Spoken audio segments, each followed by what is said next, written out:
What's up, Veve people? Just wanted to do kind of a speculative of where I think kind of the near term is going with all this stuff. I comment all the time in the Facebook group and things like that, as far as people who post whatever they think is going to happen, why things are bad, why things are good, why things are going to be great, why things are going to get worse, whatever the case may be.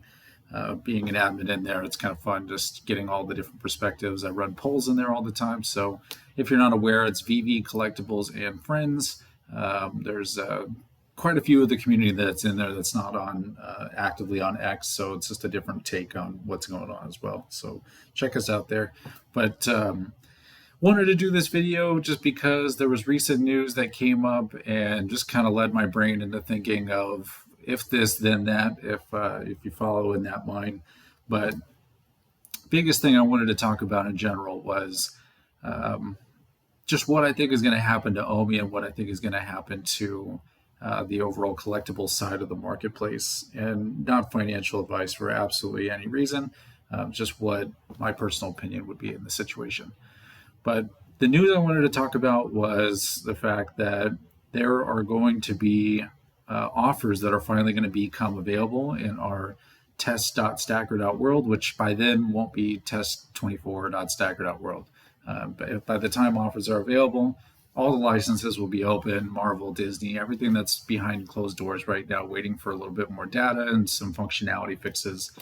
When that happens, I have no idea. I know as much as anybody else does. I'm not connected into any kind of the deeper circles of this stuff, but they're talking about it a lot more. We got a little bit of a roadmap on the Stackr X page, so we're getting more updates, which means they're getting closer, right? So assuming that happens anytime, hashtag soon, this is where I think this stuff's going to go. So I follow some other NFT projects. I follow a couple of the other ones that were interesting, but didn't put anywhere near the level of effort or time or money into them. I just kind of follow them to see how the marketplace is going and like look at trends of smaller projects and things that still have the big brand names behind them, but just aren't being marketed. They're not being talked about, and they're not doing well.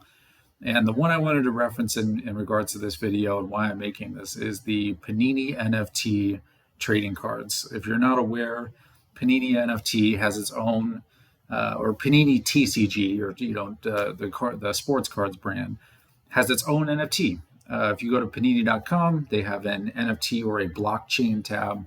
Their app actually is a lot easier to manage with that.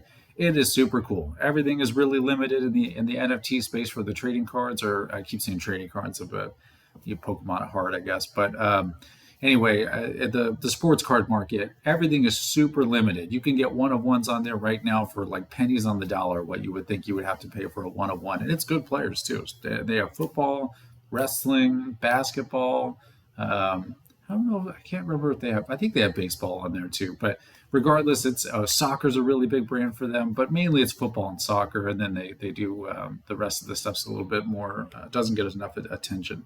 But beyond the point, they opened up an option not too long ago where you could link your account. So if you were a multi-account user, you could link multiple accounts into one, so that way all of your NFTs would just get moved to one because there's no trading involved. It's just a link option. So you wouldn't have to have multiple different accounts. You wouldn't have to go through all this different trouble. You would just be able to do it all in one shot. Well, immediately the community that was there responded and just started buying accounts, because all you'd have to do was work a deal offline. You would, I'm willing to sell my whole account for X amount of dollars, X amount of crypto, whatever the case may be. And once that's done, you just give them the information to link the account. They link your account to theirs. All your stuff moves at one shot, right? And just started to make me think recently about the old days of Veve. I sold 3 different collections back in the glory days, way before actually the true glory days. This was like in March and April, shortly after the marketplace opened up. Shout out to all my true OGs that came here before there was actually a marketplace. But when the marketplace opened up, we'd had a decent amount of people. I think in March we had maybe about 3,000 or 4,000 people, and then it grew to like 10,000 people, and then it grew to like 20,000 people, and then holy crap, August, September, October, Marvel, Disney, the rest is history, right? But in those summer months where it was really popping, I mean, Veve was going nuts. There was drops were selling out. You used to have to wait the night before to be able to just have, like, you had to leave your phone on the drop page because it was just crashing all the time. If you even got literally anything, you were going to do well. It wasn't, $7 to 10 grand like there in some moments that were happening during the real peak of 2021, but it was $7 to like $300 pretty easily. You could mint a Todd in store, and then if you got a good mint in the store, you could sell it on the marketplace for, $400 or $500, and at that time those were $90. So easy money back then. So put $3,000 in of my own money, minted a bunch of stuff, worked deals offline, got into Telegram groups, opened up a huge space in an old OG Facebook group that I'm kind of quietly trying to rebuild again. And at the same time, we had a great traction of people who were buying and selling and collecting and moving money around via crypto. And back in those days, that's why gems were always a fraction of the actual one-to-one value, because it was impossible to get gems off of Veve. There was no cash out option back then. This was in the early stages, as I mentioned. So we were working deals at like 0.6 of 1, 0.7 of 1. You were either buying gems straight for a certain amount, where you would say, I'll give you $1,000 for 1,600 gems, and then you go into the market and you go buy whatever you wanted to buy. Or you would say, I'll give you $800 in crypto for whatever your Todd mint was, when Todd at that time was like a $2,000 floor before it hit its psycho peak of like 12,000. But, we were working off-app deals because you could trade back then. You could move individual NFTs around. You couldn't bulk anything. It was always one-on-one, but you could always trade back then. Now, the true way of collecting, by the way, hopefully Veve figures that out, that there's got to be some sort of marketable way to do that. I don't know why we're still here. Beyond the point. Why we're still here, obviously, just no trading when it's collectibles, that literally every collectible market on the planet is funded, moved, and operated through the idea that you can trade what you want for what you don't want for what you do. Anyway, beyond the point, I'm losing myself, but we kind of bringing it now back to where Stackr is going, right? So when OMI opens up, you're going to be able to make offers for full collections. You'll be able to make offers for individual pieces. You'll be able to make offers for sets, for mint numbers. Let's say you have 5 666 mint numbers. You want to sell them all to a 666 collector. You can build an offer that probably is going to get worked offline in Telegram groups and Discords, whatever the case may be. And then you're going to go on Stackr. You're going to list that 666 collection for that individual buyer to grab with their OMI. And that transaction will be complete. The NFTs move from one account to another. So kind of a roundabout way to have trading, more like the Panini NFT thing of linking the accounts, where I can just say, here's the thing, I'm willing to accept this amount. It moves on its own. Where I think this is going to go, and again, I can't stress this enough, this is not financial advice. I'm not telling you to buy OMI in any way, shape, or form. I'm not telling you to sell your collectibles in any way, shape, or form. This is just my opinion. But what I saw happen in Panini NFT was there's a burning function that is in Panini NFT, and there's specific collectibles or cards. Again, it's all sports cards in there that are on the blockchain that you can burn to get packs, and then keep on kind of like flipping and try to get something lucky in the packs. And again, I can get a brand new account. I can go buy somebody else's account. I could burn all this stuff. I could get a pack. I could get a good card. I could link that account to something else. I mean, you can go spiderweb this thing out to an infinite number of ideas. And I'm talking fast, but my brain thinks a lot about this stuff for no reason at all. I go through all these random things in my head for no reason, but it's just fun for me to speculate. But if you're following where I'm going with this, what happened in the Panini NFT thing, it has a very light user base. It still does, even at any kind of level of a decent traction that it had. It didn't have many users. But the lowest price you could get for literally anything for a while was about $2, maybe $3. And that's commons, which even though the commons were limited to I think only like 11 or 1,500 an item. I don't think there's anything more than 1,500 if I'm not mistaken. Maybe it's 1,700. I haven't been on there in a minute. But yeah, you couldn't get anything for really less than about $2 or $3. And then they would do like challenges where if you accumulated this card, and this card that were all commons, you had a chance to kind of like get a cool promo card. So sometimes commons went on like a 1 week run just for those challenges, which again, #Veve, that's a great idea. I don't know why we're doing that. But My point in all this is there's obliterated floors now where you can get one of ones. I mean, I've seen one of ones of quality players. I've seen a one of one of Joe Burrow that you could buy right now, I think, for like $40, $50. One of one. And it's exclusive on blockchain. Sounds crazy, totally exists. I'm sure that actually is going to do really well down the road once NFTs get a little bit more marketing. So something to maybe think about. Again, not financial advice, but check it out. It's super cool. It's a great app. But regardless, that stuff is selling for pennies on the dollar. And the reason why it's selling for pennies on the dollar is because there's a burn function.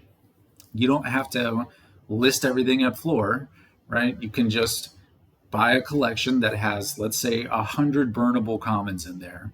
And maybe you buy that collection that's got 500 pieces in it, but at least you know you can burn 100 of those. For every 10 commons you burn that are eligible to burn, you're allowed to get one new pack. Those new packs range from anywhere from 3 to 7 cards in there. And they all have different, odds and everything of getting legendary cards and stuff like that. Veve doesn't have the burn function, right? So there is no way to burn anything. So when OMI to collection happens, in my opinion, this is where I think this is going to go. I think if I have 1,000 NFTs, like me personally, I have over 4,000 NFTs. If I tried to floor 4,000 NFTs in a day, I could do it. It would take maybe about 5 to 8 hours to click the button that many times and make sure that I'm not flooring a 3-digit or a one, first public mint or a special mint, whatever the case may be. But I could do it. I could list all those. To expect all of those to be sold in any reasonable amount of time in the current user base is laughable. If you're active in this at all, I shit on the user base a lot, but let's just be real. 1,000 people log in, and we add like 20 to 30,000 in new supply literally every week. None of this is sustainable right now. I still have hope that things are going to go well. I think 2025 is going to be a great year, but again, not financial advice, just my speculation, my thoughts about all this, being stuck in all this since 2021. But if I'm able to offer somebody OMI for their whole collection, there's an incentive for me at having 4,000 items to take less than what I probably would take waiting it out on the market and trying to hope that an individual buyer wants to buy 4,000 comic books. And maybe I'm not going to sell it all at floor because I put my own money in this, and I'm not willing to take a 90% loss or an 80% loss just because somebody else is willing to give me that. But let's say we work a deal. I got 200 commons that I bought for $6 or $7 a piece on average that I've dollar cost averages down over the last few years, and the current floor is $1. Well, maybe I do this big deal for those 200 commons for $2 a piece in OMI value, right? Just an example. And I do. That's a perfect example because I legitimately do have 200 commons of one. I can pull it up here, but it's not really that important. But let's say that happens. And let's say the only reason why that person wanted to have 200 commons is because they were just stacking for the future, right? But they also maybe got, to sweeten the deal, like a first public mint of those commons. So I sold them all for $2 a piece, but they got a couple really good low mints to kind of make sure that that was a good deal for both sides. And I believe that's what's going to happen. I think that's what's going to go down, is you're going to have to give up more on the collectible side than you will on the OMI side because it's more lucrative for people to sell out of collectibles right now, where it's very difficult to do that, than it is for OMI people to buy into collectibles that are sacrificing crypto at the beginning stages or the middle stages of what feels like a bull run right now, with Bitcoin almost touching 100K in the last couple of days.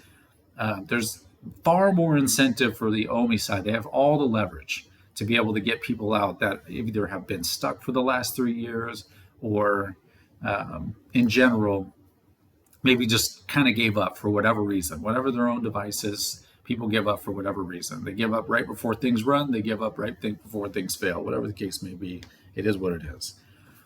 At the end of the day, OMI is going to become more lucrative solely because of the offers. And the reason why I say that is you're going to only be able to do this in OMI. Stackr is about to open up a fiat to OMI feature, so you're not going to have to trade into USDC on Base, move that USDC to on Base onto Stackr, and then swap on Stackr and pay whatever fees and possible swap or slippage fees, because there's obviously not a whole lot of OMI available out there at any given location. tons of it available in circulating supply, not a lot of it on exchanges to actually buy. It also equates to the fact that there's just tons of whales that are just sitting on bags. But anyways, fiat to OMI, USDC to OMI, whatever the case may be, you're going to have to buy OMI to make this happen. So again, if OMI has all the leverage and the collectibles holder has absolutely none or very little in this transaction, which this all assumes that we don't have some flurry of users that it's going to show up here, which I love Veve. I still believe in the future here. I still believe I'm in the right spot. I don't think any of that is going to happen soon. Absolutely not. I feel like there's no chance that we see a flurry of users right now. Not to say that there's too much FUD, not to say that the sentiment is bad. Just the global populace does not give a shit about this stuff right now. They just don't. Either they don't understand it, which I think is actually the bulk of why, or they do understand it and they flipped a JPEG for 2 ETH in profit in literally one day, and they don't see that as an available option here yet. So there's no reason for them to now try to feel FOMO here when, again, 1,000 people log in here in a day and we're adding 30K in new supply with no burn feature. There's things that need to happen. Veveverse is going to be great. It's not going to save this thing. It's just going to be another layer to the foundation that this thing is building for a much longer vision. Anyway, I hope you're following me and when it comes to this stuff. I hope you see where I'm going with this. But if I have to buy OMI to get a better deal on collectibles, and once I get those collectibles, I really only wanted to buy those collectibles for maybe half of them, I'm going to dump those collectibles on the market that I don't want, which leads to lower floors, if you can possibly believe it. Even lower floors, even more dollar available comics in probably keys. We're already seeing Fantastic Four #1 literally hitting sub $10. Amazing Spider-Man #1 floats around sub $10. I mean, stuff that it should have much larger in our minds value. And by our, I mean just the current still remaining user base, will go lower. It will definitely go lower because they're going to get such a great deal on that collection because you can literally do an offer on a full collection soon. So they're going to get such a great deal on that collection, just like the old days when we used to be able to buy gems for crypto at 0.6, 0.7. I feel like that kind of thing is going to start coming back again, at least in the front end. And there's not a lot of OMI to buy. So I think, in my opinion, OMI will see a push that it was not expecting to have when that opens up. Again, I think I said this in the beginning. All of this assumes that by the time OMI to collection or OMI offers are available, that all the licenses will be available by then. There'd be no point in having full collection availability if you can't actually offer your collection, right? So there would be no restrictions on licenses at that time. And for a guy like me, I'm not selling 4,000 comics tomorrow. I still believe in this thing. I'm trying to personally consolidate into other things right now just because I'm a little bit too overextended in comics. I thought we were going to be able to burn them by now. We were talking about that 2.5 years ago. But at the end of the day, I digress with this stuff. I just, again, the final point I'll make here is if I can get collectibles for cheap and I can get good stuff for less than what it goes for, I'm going to try to flip it. Because right now it is flipper zap. It has been for the last roughly 2 years. Since July 22 when they opened up the cash out feature, it's been a flipper zap ever since. So just keep that in mind. Do whatever you want, make your own decisions. It's always your money. It's always your time. It's always your energy that you're putting into this. I appreciate you getting this far. I know it's a long video, but it was a lot to go through because I wanted to break it all down for anybody that didn't really know what I was talking about or couldn't follow along. But I think there's going to be a reckoning for OMI and collectibles, and one's going to go one way and the other one's going to go the other way. And it's going to be severe at the exact same time. But I love you guys. I hope you watched all the way through. I haven't done one of these in a minute, so I appreciate anybody that actually did watch this stuff. And I'll see you guys in the Facebook group. I'll see you guys in the X Spaces. Shout out really quick, Ben Rose, co-CEO of Veve. I've been watching all the interviews. It's so cool that he's going out there and putting himself out there in front of absolutely everybody, the German community, the X community, the big streamers, the small streamers, the big X Spaces runners, the small X Spaces runners. I mean, he's going everywhere and he's giving us alpha too. look forward to really cool updates that are happening this weekend, and have a great night.